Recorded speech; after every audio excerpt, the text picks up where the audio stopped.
Hi, everyone, and welcome back to another Chart of the Week. I'm Lisa Miller. Today, we're going to be talking about the value equation. From a business perspective, we've all heard it. What you get for what you pay. Pretty simple, right?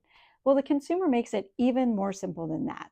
They basically will say, was it worth it or was it not worth it? So I decided to put that in my survey, and I've been tracking it for a little bit. So let's compare these different activities. The first thing I want to explain what it was we collected. If they had participated in one of these activities, I basically asked them on a 5-point scale, how worth it was it?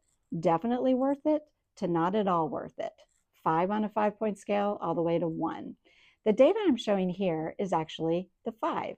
So I have nightclubs and bars, restaurants, concerts, spa facials, and then sporting events. So the first thing I want to say is look at the range, the 26% to over 40%.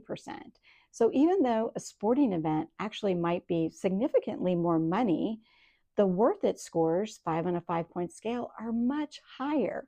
So the experience and the environment and all of that together make it more worth it. But the other thing I want to talk about is let's look at that restaurant number. So 34% basically said 2 weeks ago that their last experience inside a restaurant was worth it. I want to invite you to think about the 66% that didn't give it a 5 on a 5-point scale. And maybe in one of your experiences at a restaurant lately, maybe you are in that group of the 66%. And the reason this matters is they're going to be less likely to come back if they don't give you a 5 on a 5-point scale for definitely worth it. So what's the so what, now what?